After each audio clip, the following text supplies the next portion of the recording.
Hola, estudiantes. Me llamo Señora Freeman. Hello, students. My name is Mrs. Freeman. In this lesson, we'll be talking about cognates, what they are, and how they're going to be useful when learning the Spanish language. What I want to first do is begin with showing you some examples of cognates before I even tell you the definition of the word. So here we have some photos, and we'll see the Spanish word for the photo as well as the English word. Let's look at these words. Fruta means fruit. Elefante in English means elephant. Radio, radio. Banco, bank. Cocodrilo, crocodile. And finally, loción, lotion. I want you to look at these words, the Spanish and then the English meaning. And I want you to try to think of what the word cognate could mean. If all of these words are cognates, what do they all have in common? If you're thinking they all look like the English equivalent, then you have defined what a cognate is. A cognate, a Spanish cognate, is going to be a Spanish word that to us looks or sounds like the English equivalent. So fruta does mean fruit, and the English word fruit looks similar or sounds similar to fruta. The same with elephant. Elefante, elephant. Even if it's spelled a little different, in Spanish you have the F and in English we have the PH, but you could still probably guess what elefante means by listening to it or seeing the word. Radio is one of our cognates that's actually spelled exactly the same. And you're going to see that from time to time. Words that are spelled the same way we spell them in English. But remember, because Spanish letters have different sounds, the word itself may sound different. For example, we say radio in English, but it's radio in Spanish. The next word is banco, and by looking at the word or hearing it, you may have guessed that it means bank, and that is one of the meanings of banco. Cocodrilo sounds and looks a little similar to the word crocodile, and that is what it means. And then loción looks and sounds like the word lotion. Even though it's spelled a little different, it still sounds the same. So if you want the actual definition of a cognate, or ¿qué es un cognado? What is a cognate? According to the Webster's Dictionary, a cognate is a word that has the same linguistic origin in two or more languages.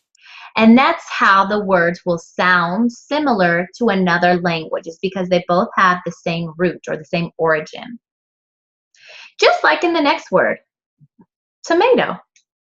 Tomato, tomate. Look similar because they have the same origin. And remember that the words may not be spelled exactly the same, but similar and may sound similar.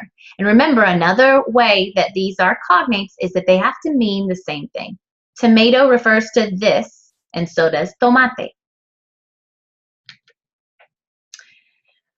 One thing to be aware of in the Spanish language is false cognates.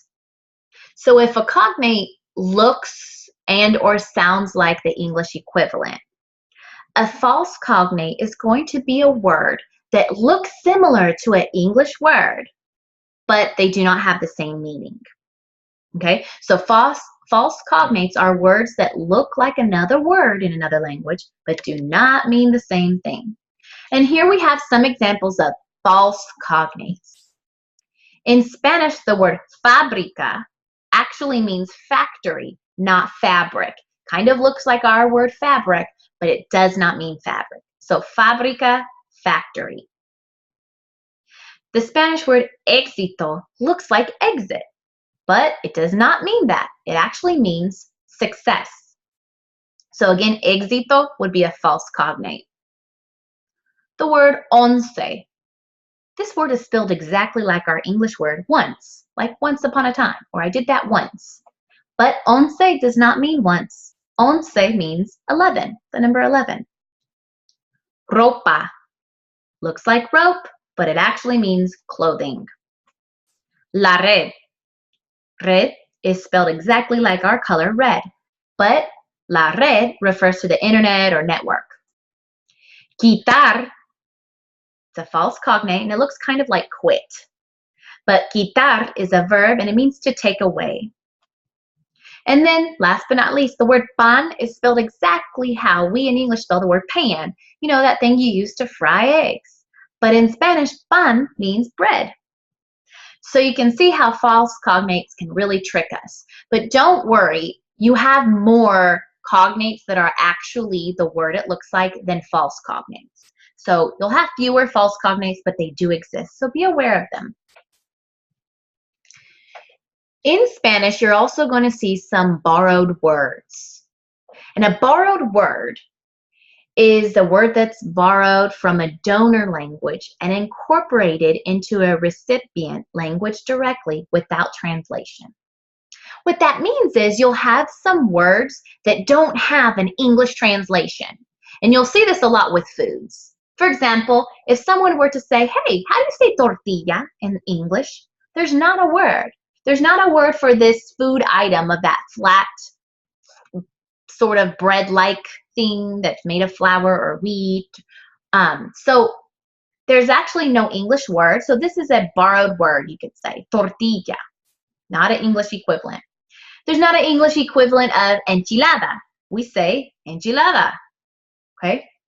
Mosquito, we say mosquito. We say it differently, but it means the same thing, okay? So we actually don't have another word for that word. And then piñata also, okay? If somebody said, how do you say piñata in English? You really couldn't answer that other than describing it. So that's what borrowed words mean. It means that there's not an actual translation for that word. So tortilla is still going to be tortilla in English. So make sure that when you go over these cognates, you just be mindful that some of these cognates are false cognates. So they do not mean what it looks like. But just do keep in mind that most of them will be true cognates and mean what it looks like in English. We're going to have some practice with cognates as well as an assignment, so make sure that you complete the entire cognates lesson in Blackboard. Adiós y hasta luego.